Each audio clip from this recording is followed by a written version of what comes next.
ಭಾರತೀಯ ಮೂಲದ ಗಗನಯಾತ್ರಿ ಸುನೀತಾ ವಿಲಿಯಮ್ಸ್ ಅವರು ತಮ್ಮ ಸುದೀರ್ಘ ಹಾಗೂ ಸಾಹಸಮಯ ಬಾಹ್ಯಾಕಾಶ ವೃತ್ತಿ ಜೀವನಕ್ಕೆ ವಿದಾಯ ಹೇಳಿದ್ದಾರೆ. ಅಮೆರಿಕದ ಬಾಹ್ಯಾಕಾಶ ಸಂಸ್ಥೆ ನಾಸಾ ಸುನೀತಾ ವಿಲಿಯಮ್ಸ್ ಅವರ ನಿವೃತ್ತಿಯನ್ನ ಅಧಿಕೃತವಾಗಿ ಘೋಷಣೆ ಮಾಡಿದೆ. ಪ್ರಸ್ತುತ 60 ವರ್ಷ ವಯಸ್ಸಿನ ಸುನೀತಾ ವಿಲಿಯಮ್ಸ್ ಅಂತಾರಾಷ್ಟ್ರೀಯ ಬಾಹ್ಯಾಕಾಶ ನಿಲ್ದಾಣದಲ್ಲಿ 3 ಪ್ರಮುಖ ಬಾಹ್ಯಾಕಾಶ ಕಾರ್ಯಾಚರಣೆಗಳನ್ನು ಯಶಸ್ವಿಯಾಗಿ ಕಂಪ್ಲೀಟ್ ಮಾಡಿದ್ರು. ಮಾನವ ಬಾಹ್ಯಾಕಾಶ ಹಾರಾಟದ ಇತಿಹಾಸದಲ್ಲಿ ಅನೇಕ ಮಹತ್ವದ ದಾಖಲೆಗಳನ್ನು ಕೂಡ ತಮ್ಮ ಹೆಸರಿಗೆ ಸೇರಿಸಿಕೊಂಡಿದ್ದಾರೆ. ನಿವೃತ್ತಿಯನ್ನ ಘೋಷಿಸಿದ ನಾಸಾ ಆಡಳಿತಾಧಿಕಾರಿ ಜೇರಿಡ್ ಐಸಾಕ್ಮನ್ ವಿಲಿಯಮ್ಸ್ ಅವರನ್ನ ಮಾನವ ಬಾಹ್ಯಾಕಾಶ ಹಾರಾಟಕ್ಕೆ ದಿಕ್ಕು ತೋರಿಸಿದ ಮಹಾನ್ ನಾಯಕಿ ಅಂತ ಶ್ಲಾಘಿಸಿದರು. ಬಾಹ್ಯಾಕಾಶ ನಿಲ್ದಾಣದಲ್ಲಿನ ಅವರ ನಾಯಕತ್ವ ಭೂಮಿಯ ಕೆಳಕಕ್ಷೆಯಲ್ಲಿನ ಪರಿಶೋಧನೆ ಹಾಗೂ ವಾಣಿಜ್ಯ ಬಾಹ್ಯಾಕಾಶ ಕಾರ್ಯಾಚರಣೆಗಳ ಭವಿಷ್ಯವನ್ನು ರೂಪಿಸುವುದಕ್ಕೆ ಮಹತ್ವದ ಪಾತ್ರ ವಹಿಸಿದೆ ಅಂತಾನು ಹೇಳಿದರು. ನಿಮ್ಮ ಅರ್ಹ ನಿವೃತ್ತಿಗೆ ಹಾರ್ದಿಕ ಅಭಿನಂದನೆಗಳು. ನಾಸಾ ಮತ್ತು ನಮ್ಮ ರಾಷ್ಟ್ರಕ್ಕೆ ನೀಡಿದ ನಿಮ್ಮ ಅಮೂಲ್ಯ ಸೇವೆಗೆ ಧನ್ಯವಾದಗಳು ಅಂತ ಐಸಾಕ್ಮನ್ ಗೌರವ ಸಲ್ಲಿಸಿದರು. ಬಾಹ್ಯಾಕಾಶ ವಾಸದಲ್ಲಿ ಸುನೀತಾ ವಿಲಿಯಮ್ಸ್ ದಾಖಲೆಗಳನ್ನೇ ಬರೆದಿದ್ದಾರೆ. ಮೊದಲಿಗೆ 1998ರಲ್ಲಿ ನಾಸಾದಿಂದ ಗಗನಯಾತ್ರಿಯಾಗಿ ಆಯ್ಕೆಯಾದ ಸುನೀತಾ ವಿಲಿಯಮ್ಸ್ ತಮ್ಮ 3 ಬಾಹ್ಯಾಕಾಶ ಯಾತ್ರೆಗಳ ಮೂಲಕ 608 ದಿನಗಳನ್ನು ಬಾಹ್ಯಾಕಾಶದಲ್ಲೇ ಕಳೆದಿದ್ದಾರೆ. ಇದು ನಾಸಾ ಗಗನಯಾತ್ರಿಗಳ ಪೈಕಿ 2ನೇ ಅತಿ ಹೆಚ್ಚು ಸಂಚಿತ ಬಾಹ್ಯಾಕಾಶ ಸಮಯ. ಈ ವೇಳೆ ಬೋಯಿಂಗ್ ಸ್ಟಾರ್ಲೈನರ್ ಹಾಗೂ ಸ್ಪೇಸ್ ಎಕ್ಸ್ ಕ್ರೂ 9 ಕಾರ್ಯಾಚರಣೆಗಳ ವೇಳೆ 286 ದಿನಗಳ ಏಕ ಬಾಹ್ಯಾಕಾಶ ಹಾರಾಟ ನಡೆಸಿರುವ ಅವರು ಗಗನಯಾತ್ರಿ ಬುಚ್ ವಿಲ್ಮೋರ್ ಅವರ ಜೊತೆ ಸಮಾನವಾಗಿ 286 ದಿನಗಳ ಏಕ ಬಾಹ್ಯಾಕಾಶ ಹಾರಾಟವನ್ನ ಪೂರ್ಣಗೊಳಿಸಿರೋ ಅಮೆರಿಕನ್ನರಲ್ಲಿ 6ನೇ ಸ್ಥಾನವನ್ನ ಪಡೆದುಕೊಂಡಿದ್ದಾರೆ.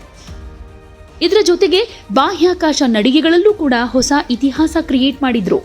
ಒಟ್ಟು 9 ಬಾಹ್ಯಾಕಾಶ ನಡಿಗೆಗಳಲ್ಲಿ 62 ಗಂಟೆ 6 ನಿಮಿಷಗಳನ್ನು ಅವರು ಬಾಹ್ಯಾಕಾಶದ ಹೊರಗಡೆ ಕಳೆಯುವ ಮೂಲಕ ಅತಿ ಹೆಚ್ಚು ಬಾಹ್ಯಾಕಾಶ ನಡಿಗೆಯ ಸಮಯ ಹೊಂದಿದ ಮಹಿಳೆ ಅನ್ನೋ ದಾಖಲೆಗೂ ಪಾತ್ರರಾಗಿದ್ದಾರೆ. ಇದು ಯಾವುದೇ ಮಹಿಳಾ ಗಗನಯಾತ್ರಿಗಿಂತ ಹೆಚ್ಚು ಸಮಯ ಆಗಿದ್ದು ನಾಸಾದ ಸಾರ್ವಕಾಲಿಕ ಪಟ್ಟಿಯಲ್ಲಿ 4ನೇ ಸ್ಥಾನ ಹೊಂದಿದೆ. ಹಾಗೆ ಬಾಹ್ಯಾಕಾಶದಲ್ಲೇ ಮ್ಯಾರಥಾನ್ ಓಡಿದ ಮೊದಲ ವ್ಯಕ್ತಿ ಅನ್ನೋ ವಿಶಿಷ್ಟ ಗೌರವ ಕೂಡ ಅವರದ್ದಾಗಿದೆ. ಮೊದಲ ಯಾತ್ರೆ 2006ರಲ್ಲಿ ಶುರುವಾಗಿದ್ದು ಸುನೀತಾ ವಿಲಿಯಮ್ಸ್ ಅವರು ಡಿಸೆಂಬರ್ 9, 2006ರಂದು STS-116 ಸಿಬ್ಬಂದಿಯೊಂದಿಗೆ ಡಿಸ್ಕವರಿ ಬಾಹ್ಯಾಕಾಶ ನೌಕೆಯಲ್ಲಿ ತಮ್ಮ ಮೊದಲ ಬಾಹ್ಯಾಕಾಶ ಹಾರಾಟ ನಡೆಸಿದರು. ಇನ್ನು ಎಕ್ಸ್ಪೆಡಿಷನ್ 14/15ರ ಸದಸ್ಯರಾಗಿ ಫ್ಲೈಟ್ ಎಂಜಿನಿಯರ್ ಆಗಿ ಸೇವೆ ಸಲ್ಲಿಸಿದ ಅವರು 29 ಗಂಟೆ 17 ನಿಮಿಷಗಳ ಕಾಲ 4 ಬಾಹ್ಯಾಕಾಶ ನಡಿಗೆಗಳನ್ನು ನಡೆಸಿ ಆಗಲೇ ವಿಶ್ವ ದಾಖಲೆಯನ್ನು ನಿರ್ಮಿಸಿದರು. ಇನ್ನು 2ನೇ ಯಾತ್ರೆಯಾಗಿದ್ದು 2012ರಲ್ಲಿ ಜುಲೈ 14, 2012ರಂದು ಕಜಕಿಸ್ತಾನ ಬೈಕೋನೂರ್ ಕಾಸ್ಮೋಡ್ರೋಮ್ನಿಂದ ಎಕ್ಸ್ಪೆಡಿಷನ್ 32/33 ಸದಸ್ಯರಾಗಿ ಉಡಾವಣೆಯಾದ ವಿಲಿಯಮ್ಸ್ 127 ದಿನಗಳ ಕಾರ್ಯಾಚರಣೆ ನಡೆಸಿದರು. ಈ ಅವಧಿಯಲ್ಲಿ ನಿಲ್ದಾಣದ ರೇಡಿಯೇಟರ್ನಲ್ಲಿ ಉಂಟಾದ ಅಮೋನಿಯಾ ಸೋರಿಕೆಯನ್ನು ಸರಿಪಡಿಸೋದು ಹಾಗೆ ಸೌರ ವಿದ್ಯುತ್ ಘಟಕ ಬದಲಾಯಿಸುವಂತಹ ಅತ್ಯಂತ ಸಂಕೀರ್ಣ ಕಾರ್ಯಗಳನ್ನು ಅವರು 3 ಬಾಹ್ಯಾಕಾಶ ನಡಿಗೆಗಳ ಮೂಲಕ ನೆರವೇರಿಸಿದರು. ಇನ್ನು 3ನೇ ಯಾತ್ರೆಯಾಗಿದ್ದು 2024-25ರಲ್ಲಿ. 3ನೇ ಹಾಗೆ ಅತ್ಯಂತ ಸುದೀರ್ಘ ಕಾರ್ಯಾಚರಣೆ ಜೂನ್ 2024ರಲ್ಲಿ ಶುರುವಾಯಿತು. ನಾಸಾದ ಬೋಯಿಂಗ್ ಕ್ರೂ ಫ್ಲೈಟ್ ಟೆಸ್ಟ್ ಮಿಷನ್ನ ಭಾಗವಾಗಿ ವಿಲಿಯಮ್ಸ್ ಹಾಗೆ ಬುಚ್ ವಿಲ್ಮೋರ್ ಸ್ಟಾರ್ ಲೈನರ್ ಬಾಹ್ಯಾಕಾಶ ನೌಕೆಯಲ್ಲಿ ಉಡಾವಣೆಯಾದರು. ತಾಂತ್ರಿಕ ಸಮಸ್ಯೆಗಳ ಹಿನ್ನೆಲೆಯಲ್ಲಿ ಈ ಮಿಷನ್ ಉದ್ದಗಲಗೊಂಡು ಇಬ್ಬರು ಎಕ್ಸ್ಪೆಡಿಷನ್ 71/72ರ ಭಾಗವಾಗಿ ಕಾರ್ಯನಿರ್ವಹಿಸಿದರು.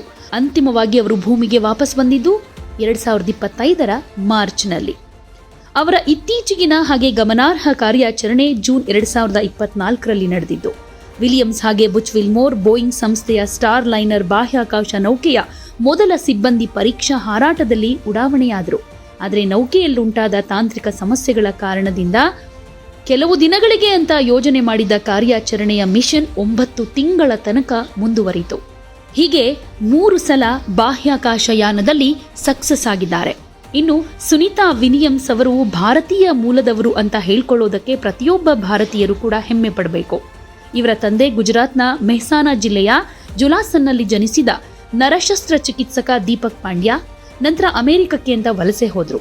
ಅವರ ತಾಯಿ ಸ್ಲೋವೇನಿಯನ್ ಮೂಲದವರು. ಅವರ ಹೆಸರು ಉರ್ಸುಲಿನ್ ಬೋನಿ ಪಾಂಡ್ಯ. 3 ಮಕ್ಕಳಲ್ಲಿ ಸುನೀತಾ ಚಿಕ್ಕವರು. ಓಹಿಯೋದ ಯುಕ್ಲಿಡ್ನಲ್ಲಿ ಹುಟ್ಟಿದ ಸುನೀತಾ ಮ್ಯಾಸಚೂಸೆಟ್ಸ್ನ ನೀಧಮ್ ಅನ್ನ ತಮ್ಮ ತವರು ಅಂತ ಪರಿಗಣಿಸ್ತಾರೆ. ಸುನೀತಾ ವಿಲಿಯಮ್ಸ್ ಹಾಗೆ ಅವರ ಪತಿ ಮೈಕಲ್ ಅವರು ಕೂಡ ನಾಸಾದ ವಿಜ್ಞಾನಿ. ತಮ್ಮ ನಾಯಿಗಳ ಜೊತೆ ಟೈಮ್ ಕಳೆಯೋದು, ವ್ಯಾಯಾಮ, ಪಾದಯಾತ್ರೆ, ಕ್ಯಾಂಪಿಂಗ್ ಹಾಗೆ ಯಂತ್ರೋಪಕರಣಗಳ ಮೇಲೆ ಕೆಲಸ ಮಾಡೋದನ್ನ ಇಷ್ಟಪಡ್ತಾರೆ. ಭಾರತೀಯ ಮೂಲದ ಸುನೀತಾ ವಿಲಿಯಮ್ಸ್ ತಮ್ಮ ಭಾರತೀಯ ಸಂಪರ್ಕದ ಬಗ್ಗೆ ಸದಾ ಹೆಮ್ಮೆಯಿಂದ ಮಾತನಾಡ್ತಾ ಬಂದಿದ್ದಾರೆ. ಭಾರತಕ್ಕೆ ಭೇಟಿ ನೀಡೋ ಸಂದರ್ಭಗಳನ್ನು ಅವರು ಸ್ವದೇಶಕ್ಕೆ ಮರಳಿದ ಅನುಭವ ಅಂತ ಬಣ್ಣಿಸಿದ್ದಾರೆ.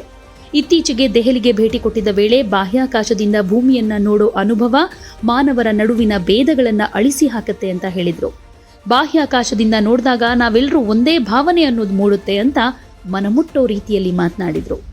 ಹಾಗೆ ಹೇಳ್ಕೊಂಡಿದ್ರು, ಬಾಹ್ಯಾಕಾಶವೇ ನನ್ನ ಅತ್ಯಂತ ನೆಚ್ಚಿನ ಸ್ಥಳ. ಗಗನಯಾತ್ರಿ ಕಚೇರಿಯಲ್ಲಿ ಸೇವೆ ಸಲ್ಲಿಸಿ 3 ಸಲ ಬಾಹ್ಯಾಕಾಶಕ್ಕೆ ಹಾರೋ ಅವಕಾಶ ಸಿಕ್ಕಿರೋದು ಅಪಾರ ಗೌರವ ಅಂತ ಹೇಳಿದ್ರು. ನಾಸಾದ ನನ್ನ 27 ವರ್ಷಗಳ ವೃತ್ತಿ ಜೀವನ ಅದ್ಭುತವಾಗಿದೆ. ಅದು ಸಾಧ್ಯವಾದದ್ದು ನನ್ನ ಸಹೋದ್ಯೋಗಿಗಳ ಪ್ರೀತಿ ಹಾಗೆ ಬೆಂಬಲದಿಂದ ಅಂತ ಹೇಳಿದ್ರು. ನಾವು ಹಾಕಿದ ಅಡಿಪಾಯವೇ ಚಂದ್ರ ಮತ್ತು ಮಂಗಳನತ್ತ ಮಾನವ ಅನ್ವೇಷಣೆಯ ಮುಂದಿನ ಹಂತಗಳನ್ನು ಸಾಧ್ಯವನ್ನಾಗಿ ಮಾಡಿದೆ ಅಂತ ಹೇಳ್ಕೊಂಡಿದ್ರು. ಒಟ್ನಲ್ಲಿ ಬಾಹ್ಯಾಕಾಶ ಕ್ಷೇತ್ರದಲ್ಲಿ ಅಮೋಘ ಸಾಧನೆ ಮಾಡಿದಂತಹ ಸುನೀತಾ ವಿಲಿಯಮ್ಸ್ ಅವರು ಈಗ ನಿವೃತ್ತಿಯಾಗಿದ್ದಾರೆ. ಇದರೊಂದಿಗೆ 27 ವರ್ಷಗಳ ಸುದೀರ್ಘ ಜರ್ನಿಗೆ ಗುಡ್ ಬೈ ಹೇಳಿದ್ದಾರೆ.